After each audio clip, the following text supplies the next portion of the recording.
गढ़ के राजा महाराज विक्रम सिंह बड़े ही प्रजाप्रिय व्यक्ति थे। वो हमेशा अपने प्रजा का ध्यान एक पिता की तरह रखते थे और अक्सर अपने मंत्री के साथ भेष बदलकर अपनी प्रजा का हाल जानने निकल पड़ते थे। एक दिन महाराज मंत्री से, मंत्री जी, कई दिन हो गए हैं, हमने नगर यात्रा नहीं की। आज चलकर देखते हैं कि नगर के क्या हाल हैं और हमारी प्रजा कैसी है। वो सुखी है या दुखी है, उन्हें कोई तकलीफ तो नहीं है। जी महाराज, चलते हैं। दोनों अपना रंग रूप बदलकर महल से निकल पड़ते हैं। चलते चलते दोनों नगर की उस बस्ती में पहुंच गए जहां पर राजा के नगर के सबसे गरीब लोग रहते थे। वहां एक घर के बाहर, मंत्री जी, ये गाना गाने की और हंसने की आवाज क्या आपने भी सुनी? जी महाराज, ये आवाज तो इस घर के अंदर से ही आ रही है।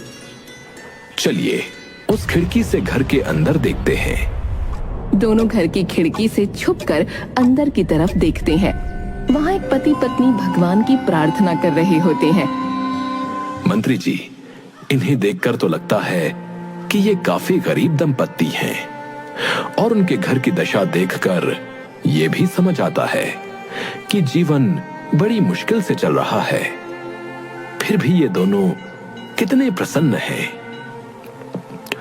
बिल्कुल सत्य कह रहे हैं महाराज, मैं भी यही सोच रहा हूं। भला इन्हें किस चीज की प्रसन्नता है? तभी मंत्री के पैर से खिड़की के बाहर रखी ईंटों की ढेर गिरती है, जिससे आवाज हो जाती है। घर के अंदर से आवाज आती है, कौन है? कौन है वहां? हम एक यात्री हैं और यहाँ से गुजर रहे थे।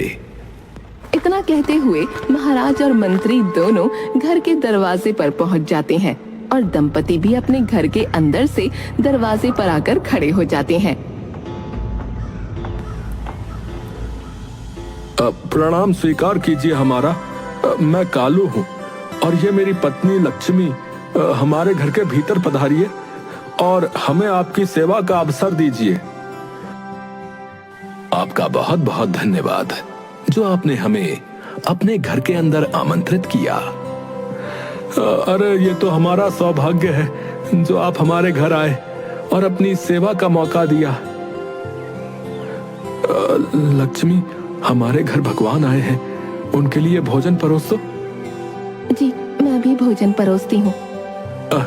चलिए, तब तक मैं आप दोनों के हाथ पैर धुलवा देता हूँ। नहीं नहीं, भोजन की कोई आवश्यकता नहीं है। हमने थोड़ी देर पहले ही भोजन किया है। द्वार पर आया हुआ अतिथि सदा भगवान के समान होता है और हम अपने भगवान को अपने द्वार से भूखा कैसे जाने देंगे? महाराज कालू का भाव देखकर आश्चर्यचकित थे, क्योंकि उसे झोपड़ी के अंदर की स्थिति को देखकर ये साफ पता चल रहा था कि हरि और उसकी पत्नी के पास कुछ भी नहीं है। फिर भी कालू इतने खुले दिल से महाराज और मंत्री को भोजन के लिए आमंत्रित कर रहा था। आप क्या कार्य करते हैं और आप दोनों के घर में सुकून का माहौल है?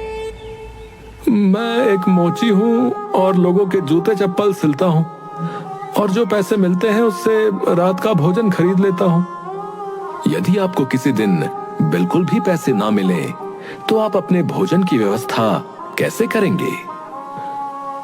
मैंने इस बारे में कभी नहीं सोचा और ना ही सोचना चाहता हूँ। तभी लक्ष्मी घर में जो कुछ भी था वो परोस कर ले आती है।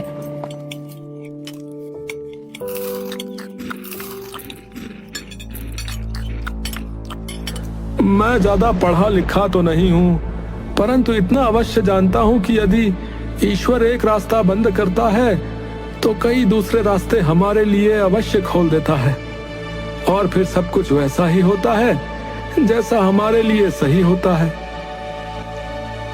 महाराज और मंत्री दोनों ही बड़े आश्चर्यचकित थे।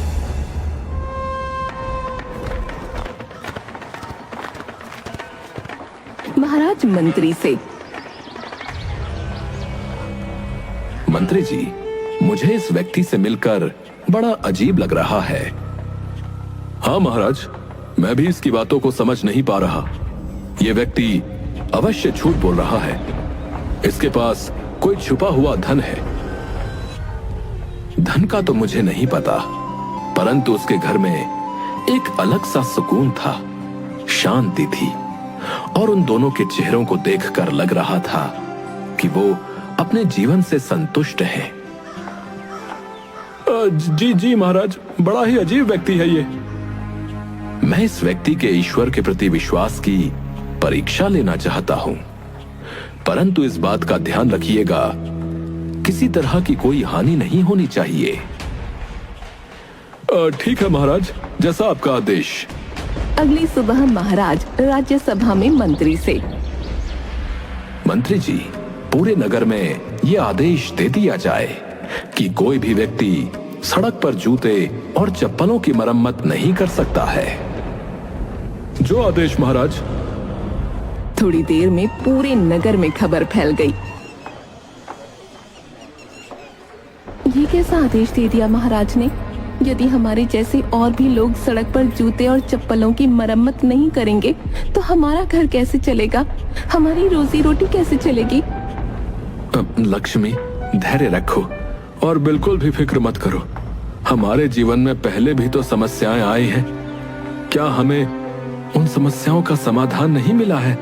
बताओ। मिला है, परंतु इस बार तो ये समस्या बहुत बड़ी लगती है। बिल्कुल फिक्र मत करो, सब कुछ ठीक वैसा ही होगा जैसे सब कुछ होना चाहिए।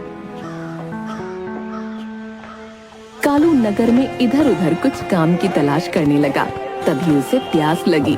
उसने देखा कि एक आदमी चौराहे पर बैठा लोगों को मटके से पानी पिला रहा था और लोग उसे कुछ पैसे दे रहे थे। कालू उस व्यक्ति के पास जाकर, भाई, क्या मैं आपसे एक प्रश्न पूछ सकता हूँ? हाँ हाँ, जरूर पूछिए।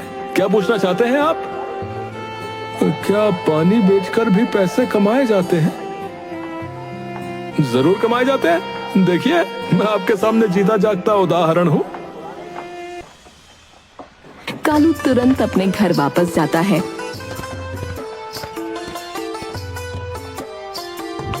और पानी से भरा हुआ एक घड़ा और 2 लोटे लेकर दूसरे चौराहे पर बैठ जाता है।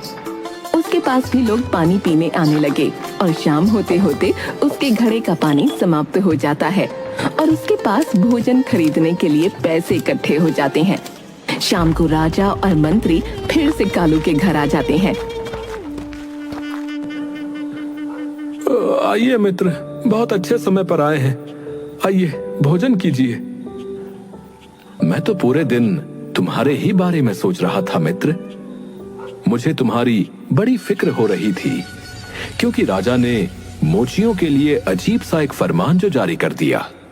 भला बताओ, अगर मोची सड़क पर जूते चप्पल नहीं बनाएगा तो कहां बनाएगा?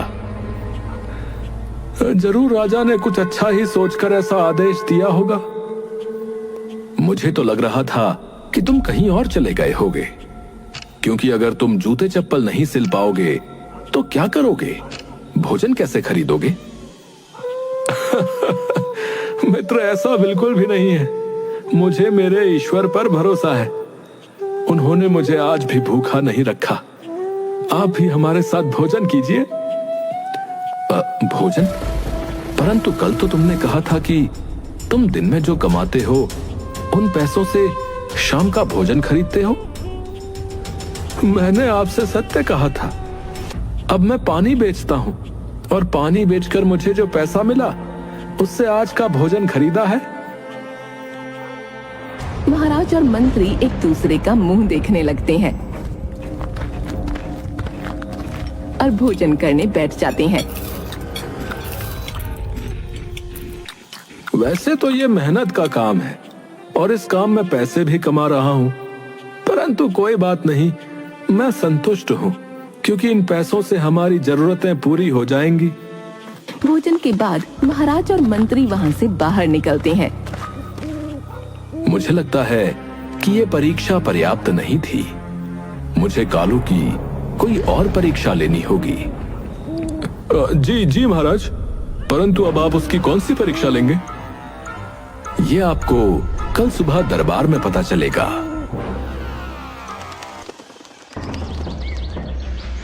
दूसरे दिन दरबार में महाराज फिर से एक नया आदेश देते हैं। मंत्री जी, नगर में आदेश जारी करवा दिया जाए कि कोई भी व्यक्ति सड़क पर या चौराहे पर बैठकर पानी नहीं बेचेगा, क्योंकि पानी बेचना उचित नहीं है। उसके लिए मूल्य लेना गलत है। जी जी महाराज, जैसी आपकी आज्ञा। थोड़ी देर में पूरे नगर में खबर फैल गई। खबर सुनकर लक्ष्मी बोली, ये तो बड़ा ही अनर्थ हो गया, अब हम क्या करेंगे?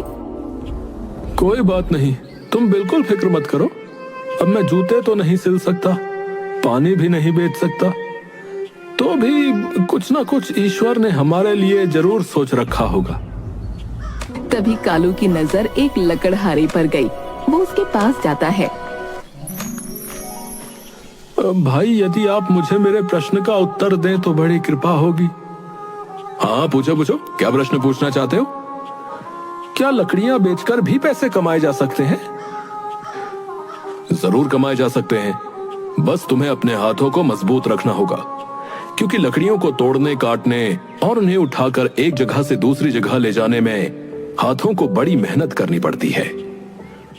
तुम्हारे हाथों में ताकत और पीठ मजबूत होनी चाहिए। कालू वहां से चला जाता है।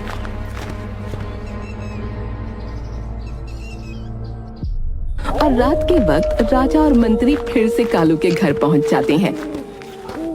कालू, तुम कैसे हो? मैंने आज फिर से राजा का एक नया फरमान सुना और फिर से मुझे तुम्हारी फिक्र हुई। अब तुम क्या करोगे? मुझे कोई फिक्र नहीं है, मैं पहले की तरह ही संतुष्ट हूं। संतुष्ट हो?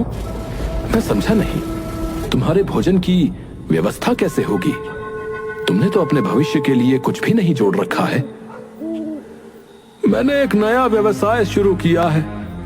नया व्यवसाय? कैसा नया व्यवसाय? मैंने लकड़ियां काटकर बेचना शुरू किया है और उसमें मुझे अच्छा पैसा मिल रहा है। काफी कुछ बदल गया है जीवन में, परंतु सब कुछ ठीक है। मैंने दिन भर लकड़ी काट कर इकट्ठा करके शाम को बाजार में बेच दिया और जो पैसा मिला उससे चावल और खाने की अन्य सामग्री ले आया। राजा को बड़ा आश्चर्य हुआ और वो बिना भोजन किए ही कालू से विदा लेकर निकल जाते हैं। महाराज मंत्री से, मंत्री जी, बड़े आश्चर्य की बात है, कालू इस परीक्षा से भी बाहर निकल गया। मुझे लगता है अब मुझे कोई और परीक्षा लेनी होगी। महाराज, अब आप उस गरीब मोची को उसके हाल पर छोड़ दीजिए। ऐसे कैसे?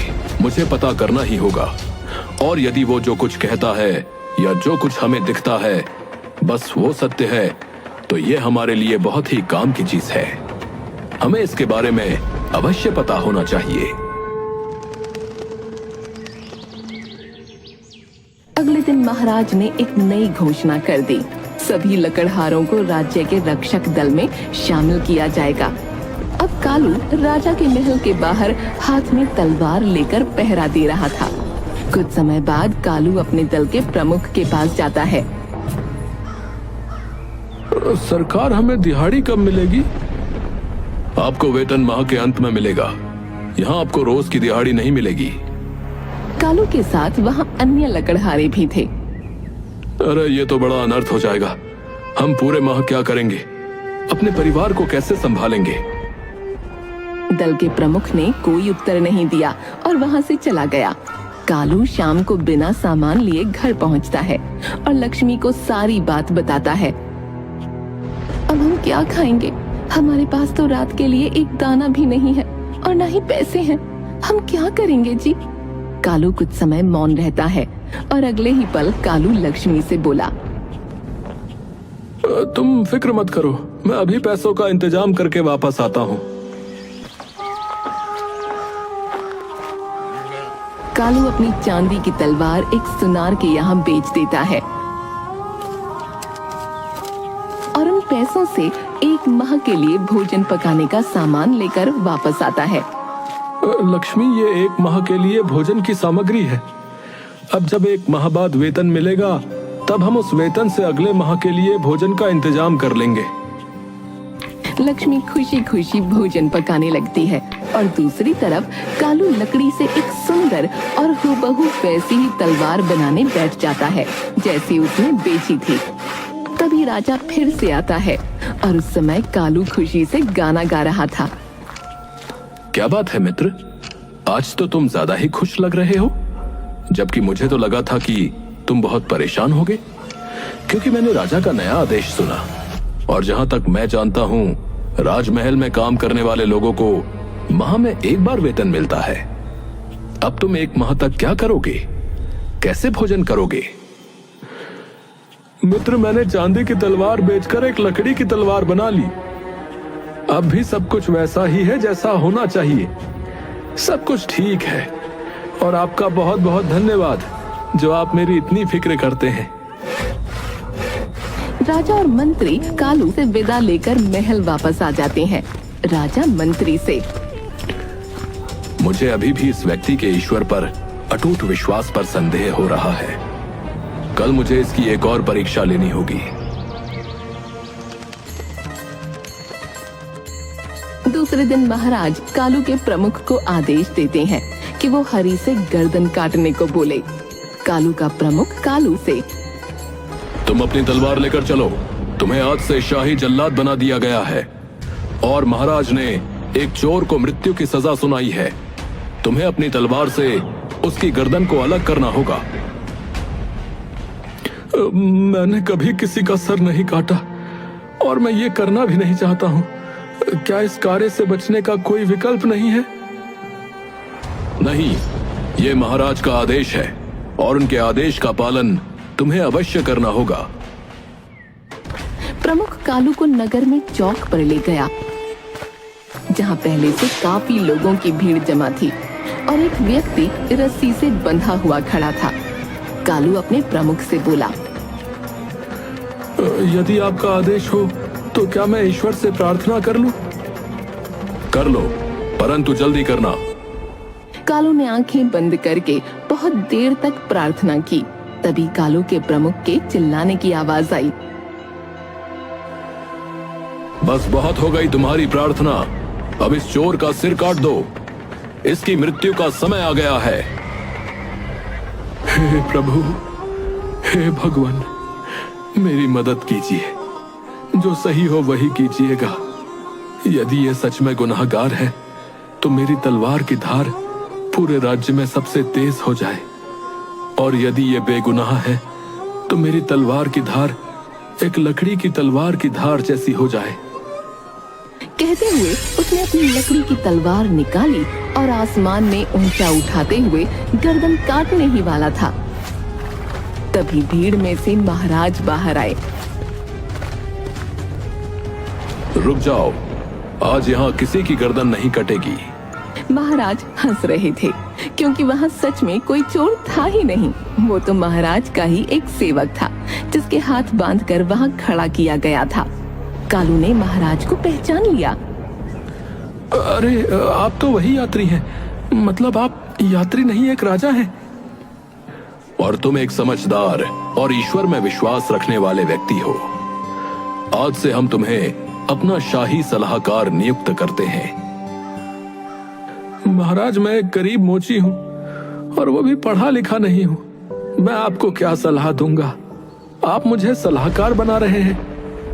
मैंने तुम्हारे बारे में बहुत सोचा, तुम्हारी हर तरीके से परीक्षा ली, परंतु तुम एक बुद्धिमान मोची, एक आभारी जलवाहक, एक धन्य लकड़हारे, एक विनम्र शाही रक्षक और एक ऐसे जल्लाद हो जो किसी बेगुनाह पर अपनी तलवार नहीं उठाएगा। और ऐसे इंसान की सलाह जब मुझे मिलेगी तो मुझे पूरा यकीन है कि सब कुछ बदलेगा और सही होगा। जो सही होना चाहिए वही होगा। इस तरह से कालू महाराज के द्वारा दी गई सभी परीक्षाओं को पास कर एक अच्छा सलाहकार बन जाता है और सदा अपने ईश्वर के प्रति आस्था को बनाए रखते हुए महाराज को नेक सलाह देता है।